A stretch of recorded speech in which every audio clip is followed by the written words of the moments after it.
Estamos aqui na nova live do perfil História da Dança do Ventre.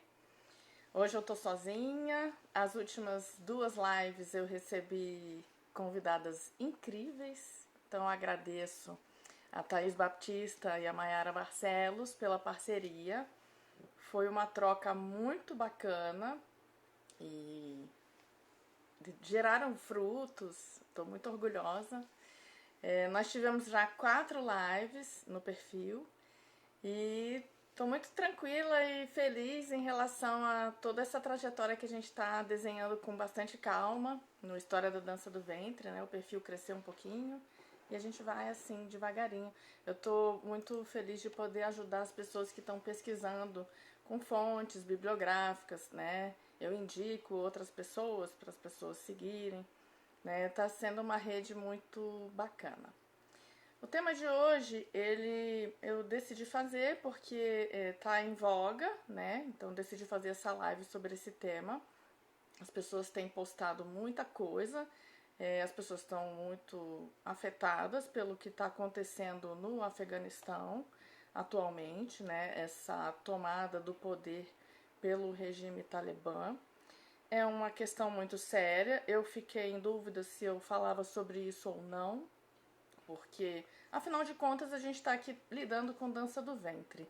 Mas tudo que diz respeito ao mundo árabe faz parte da nossa, do nosso arcabouço, né? Enfim, é importante a gente combater também, é uma das funções do meu canal, combater os preconceitos. Então a gente já falou aqui sobre homofobia, sobre gordofobia, sobre racismo e é muito importante falar também sobre a islamofobia, que acontece, eu tenho observado muito conosco, né, dentro de mim, dentro de nós, né, a gente tem muitos preconceitos, muitas ideias preconcebidas, o senso comum impera. E até mesmo na hora de defender alguma causa, a gente acaba cometendo alguns equívocos.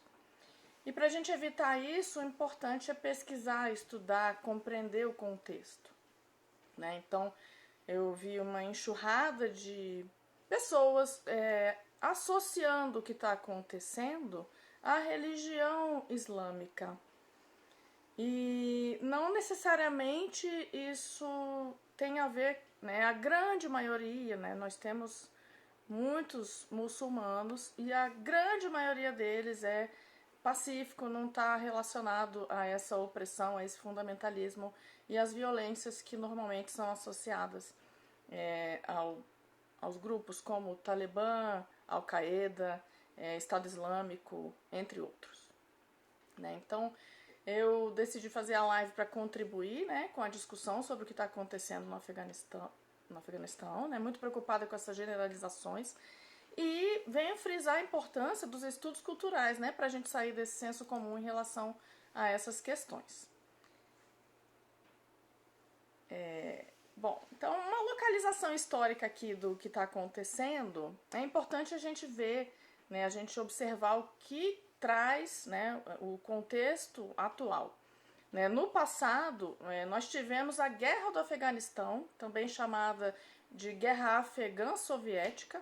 Essa guerra ela teve uma duração entre 1979 e 1989. Era a época da Guerra Fria, né, no pós-Segunda Guerra Mundial. E é importante estudar, né, vocês procurarem saber sobre, porque assim, uma live de 30 minutos não vai trazer todo o contexto, né? Eu vou trazer algumas pinceladas. Quem quiser localizar melhor essa situação, eu indico que estude, né? Procure fontes confiáveis para estudar sobre esse contexto da Guerra Fria, né, do pós-Segunda Guerra Mundial e tudo o que aconteceu. E tivemos um episódio chamado Revolução de Saur, que foi a ascensão dos comunistas ao poder no Afeganistão em 27 de abril de 1978. Então, quando eu entrei em contato com esse contexto, eu não tinha conhecimento de que existiu esse domínio comunista no Afeganistão. Então, pense, a gente vê hoje o Afeganistão na forma como ele se apresenta, e não consegue nem imaginar, né, um governo comunista que implementou no país reforma agrária, educação laica. A gente associa muito o Afeganistão e os países árabes à religião islâmica e ao ensino, né, junto com a religião. Então eles propuseram introduzir uma educação laica, permitiram a entrada das mulheres na política, trouxeram várias transformações. Então isso foi algo que aconteceu a partir de abril de 1978 e transformou o cenário do Afeganistão. Quais foram os desdobramentos dessas ações, né, dessa implementação desse governo comunista naquele país?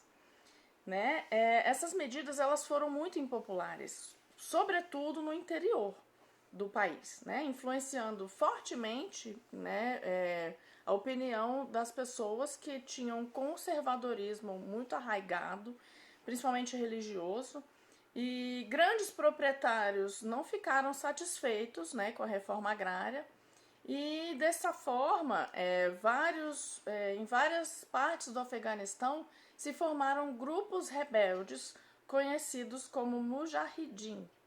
Esses grupos rebeldes, eles lutaram contra esse regime comunista que se estabeleceu no Afeganistão, né, ali na Guerra Fria, nesse momento, nesse período histórico. Vamos pensar, né? Então, tem uma luta, né, dos Estados Unidos contra a União Soviética naquela época, os Estados Unidos defendendo, né, o capitalismo e a União Soviética defendendo o comunismo. A gente observa que até hoje muitas pessoas se portam contra o comunismo, elas têm muito medo do comunismo. A gente vê muitas pessoas atualmente até no nosso país com esse discurso de proteger o país do comunismo, né? E sobre isso é uma outra questão que a gente não precisa aprofundar aqui agora, né? Mas imagina, o medo da reforma agrária, do Estado laico, dessas propostas, né, que o comunismo traz. Existem vários motivos, né, questões psicológicas relacionadas a esse medo, né, e sobre isso pessoas com maior conhecimento podem falar. Qualquer semelhança é mera coincidência. Oi, Danai. Oi, Karina. Oi, pessoal. Então, esses rebeldes, os Mujahideen, eles lutavam contra os soviéticos, né, utilizando táticas de guerrilha e possuíam grande vantagem estratégica nas regiões montanhosas do norte do país, né? Esses rebeldes afegãos também passaram a contar com forte apoio dos Estados Unidos, que condenavam internacionalmente a invasão soviética ao Afeganistão. Né? A gente já ouviu essa história, né, dos Estados Unidos financiando, apoiando, ensinando, né, contribuindo em locais onde o comunismo chega, os Estados Unidos vão lá e fortalecem os rebeldes internos para lutarem contra esse domínio. Então, eu vi alguns absurdos, pessoas dizendo que os talibãs venceram os Estados Unidos agora, né? Tinha gente até comemorando, partidos políticos do Brasil celebrando esse regime talibã que chegou ao poder, como tendo expulsado os Estados Unidos, sem ter o contexto histórico de que foram os próprios Estados Unidos que financiaram a existência, né? Fortaleceram esses grupos. As consequências de toda essa guerra, que durou 10 anos no Afeganistão, foram mais de 1 milhão de mortos, o desgaste da União Soviética e o fortalecimento desses Mujahideen, que deram margem à criação da Al-Qaeda e do Talibã, entre outros, né? Então, a gente não tem muito conhecimento sobre isso e fica depois falando generalizações que não fazem o menor sentido. E qual que é o problema de a gente generalizar e desconhecer a história, né? Primeiro é a associação de islamismo e terrorismo. não estão associados. Existem terroristas em todas as religiões, né? Não é uma coisa que tem a ver com uma religião. Se a gente for olhar, né, eu estudei um pouco sobre o que aconteceu no passado distante. A Igreja Católica, né, a religião cristã, por muitas vezes, né, quando realizou as cruzadas, se for pensar em quem ali estava fazendo, né, terrorismo, quem era mais violento, era com certeza a Igreja cristã. Né? Então, Inquisição, cruzadas, isso tudo está associado a um passado da religião cristã, da religião católica, né, de combate essa coisa muito triste, né? Eu tenho um episódio com a minha filha, quando ela era criança, ela uma vez me perguntou qual era a religião dela. Ela não sabia qual era a religião que ela tinha, porque eu não falava disso em casa, eu não tinha uma religião, né?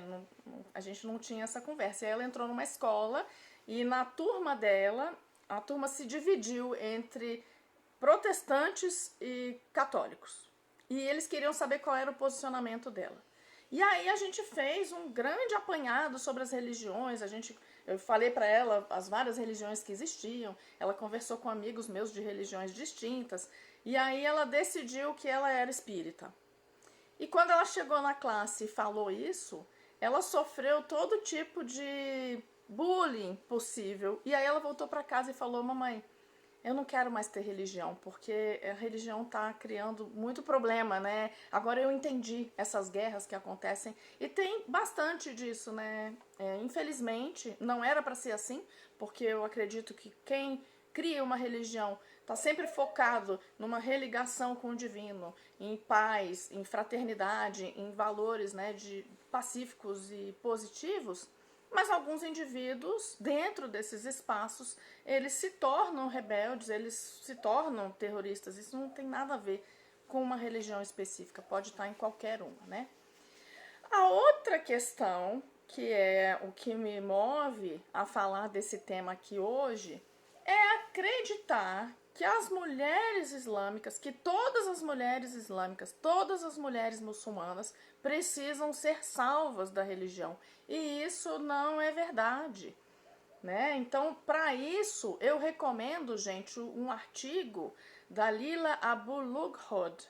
O título do artigo é: As mulheres muçulmanas precisam realmente de salvação? Reflexões antropológicas sobre relativismo cultural e seus outros. Esse artigo foi publicado em 2002 e ele está muito atual e está disponível na Biblioteca Anticolonial da História da Dança do Runa Coletivo. Eu tenho indicado bastante o trabalho dessas meninas. Esse fim de semana tem curso sobre as Gawazi. Eu estou inscrita no curso das meninas. Então, eu tenho indicado bastante, é um trabalho muito sério que elas fazem. Elas reuniram nessa biblioteca uma série de artigos, livros, enfim, textos muito importantes para que a gente se aprimore quando a gente for pensar e falar sobre as danças, em especial dança do ventre, orientalismo, etc. Então, recomendo isso, gente. As mulheres islâmicas, elas não precisam de salvação. Ali, o que ocorre, né, no extremismo, no fundamentalismo, é de fato uma retirada de direitos das mulheres. Agora, mulheres em locais variados, em contextos variados, precisam de apoio e suporte. Muitas precisam de salvação, sim. Às vezes é a sua vizinha aqui ao lado que está precisando de socorro em relação a um relacionamento abusivo movido pela misoginia, pelo machismo, pela violência e tudo mais, né? Então, em vez da gente sair por aí pregando, né, como eu vi várias pessoas postando fotos sensacionalistas sobre, né, como se todas as mulheres que usassem véu estivessem oprimidas, e isso aí é um equívoco que a gente precisa evitar. E aí, sobre isso, eu posso fazer um parêntese sobre a minha própria vivência. Eu fiz pesquisa de campo no Egito em 2005. Pausa dramática, né? Até a xícara eu trouxe de lá. Comprei no Canel Khalili. E quando eu cheguei, foi meio assustador, né? Desde o momento em que eu desci do avião, né, que cheguei ali, que vi mulheres muito cobertas, aquilo para mim foi uma visão meio assustadora, né? Em 2005 eu não tinha, enfim, não tinha muito conhecimento sobre a religião e tudo, e aquilo me deixou bastante abalada. E eu esperava encontrar, né, nos locais e nas casas, principalmente na vida privada das pessoas, eu esperava encontrar essa opressão a que as pessoas tanto se referem, né? E, de fato, na casa em que eu fiquei, agora é isso, gente, a gente tem que pensar assim.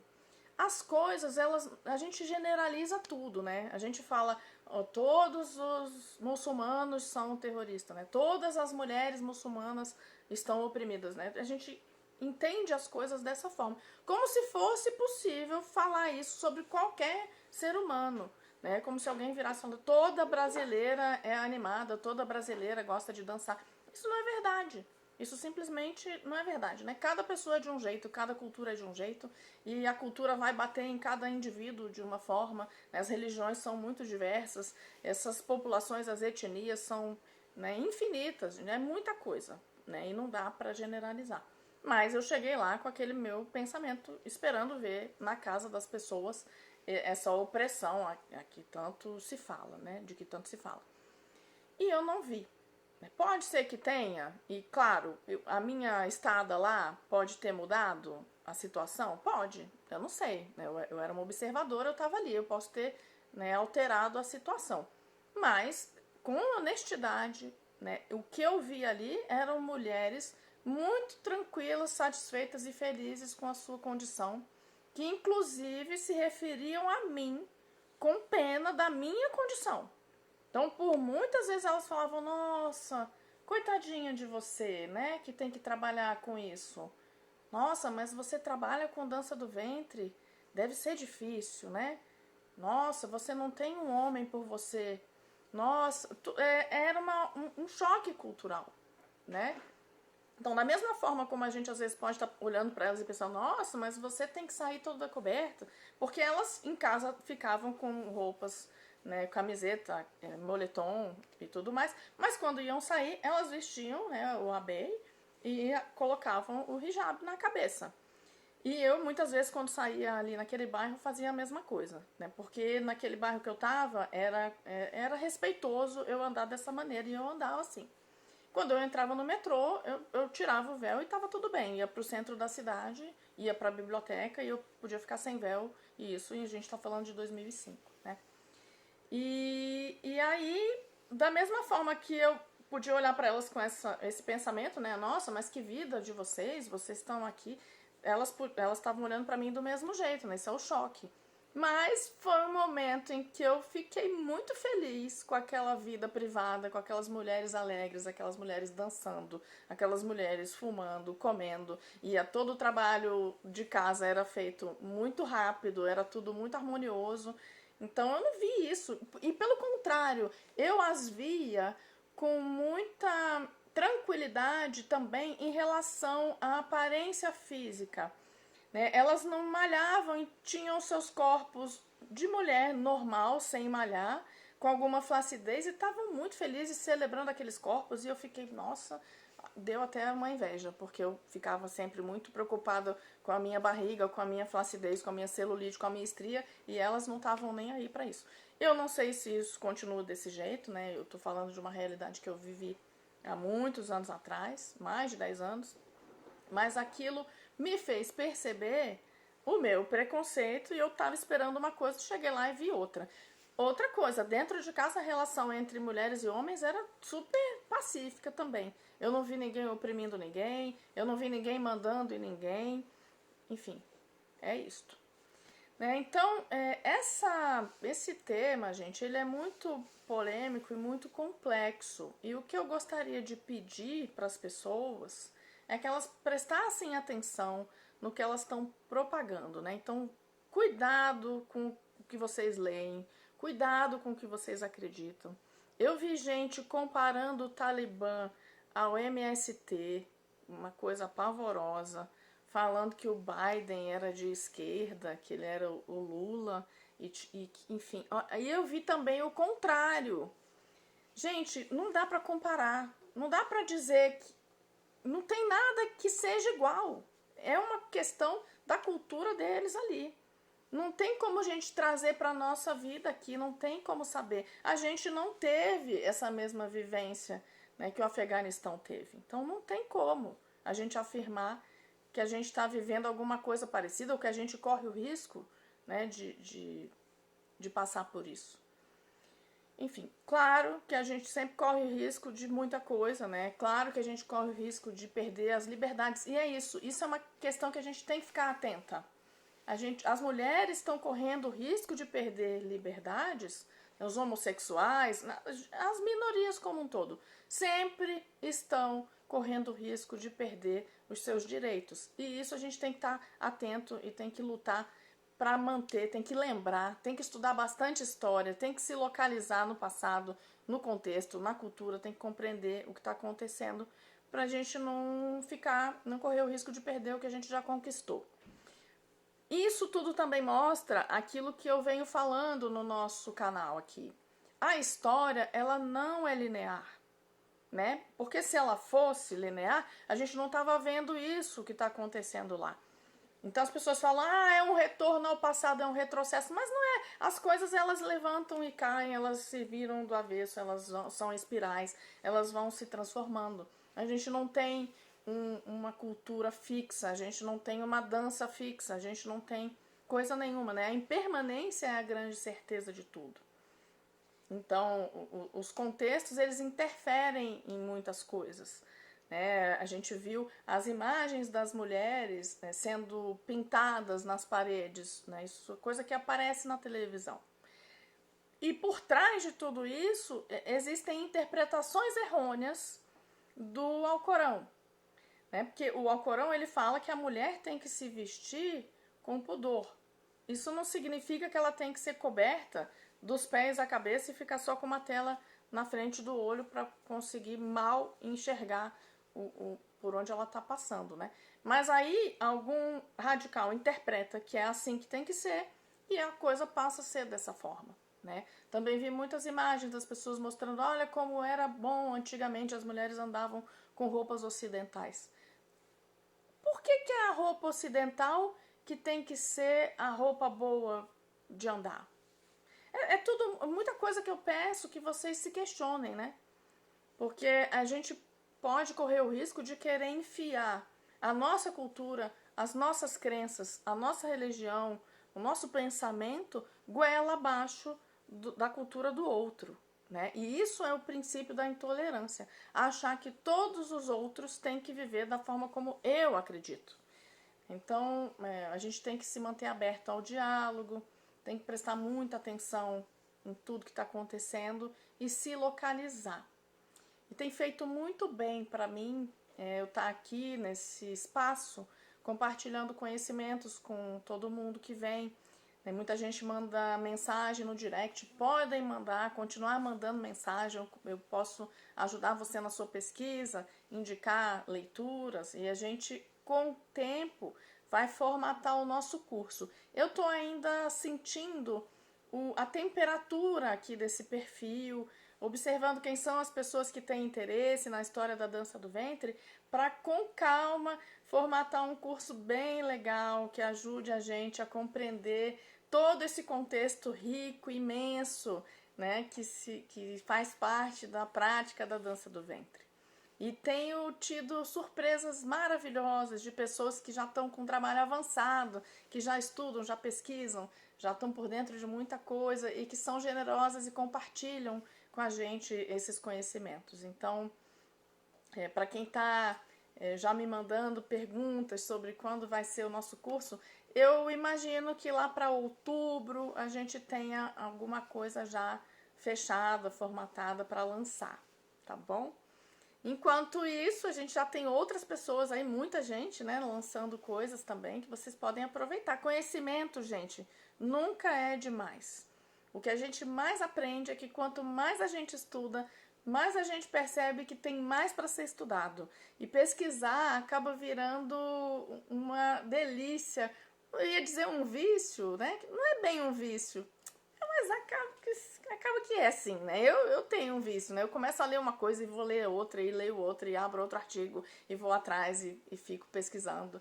E assim a gente vai construindo o nosso. A gente vai se enchendo, né, de material para constituir nosso repertório, né, nosso pensamento acadêmico, ou até não precisa ser acadêmico, né, porque tem gente que não tem essa pretensão, mas ter aí uma riqueza para falar sobre aquele assunto, aquele tema que nos interessa. Eu recomendo isso em qualquer aspecto da vida e na dança do ventre bastante, porque é disso que a gente fala aqui, né? Então, gente, é isso. Hoje a live foi um pouquinho mais curta. Não sei se alguém tem alguma questão, alguém quer perguntar alguma coisa, quem tá aí assistindo ao vivo. Oi, Jana, para as pessoas aqui. Michele, K, Belly Dancer, Rai Sansil. Hoje tem show da Rai Sansil na Asa Sul. Depois entra no perfil dela, segue ela aí, a cantora de músicas brasileiras maravilhosa. Tem uma banda aí com ela, um percussionista e um violonista, são excelentes. O show tá maravilhoso, eu super recomendo. E vou divulgar novamente agora já, né, depois de já ter feito a primeira aula de árabe egípcio oferecida pelo Portal Árabe. Gente, eu tô amando, a professora é egípcia e ela tá sendo uma experiência incrível, essa aula de árabe egípcio que eu tô fazendo parte.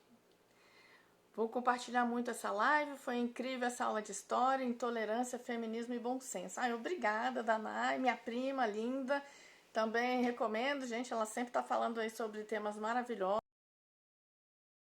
sobre, né, pessoais, sobre bem-estar, autoconhecimento, só temas incríveis. Segue o perfil dela aí, Danai Speciale. E é isso, hoje a gente fica por aqui e até a próxima live na semana que vem. Um abraço para todo mundo.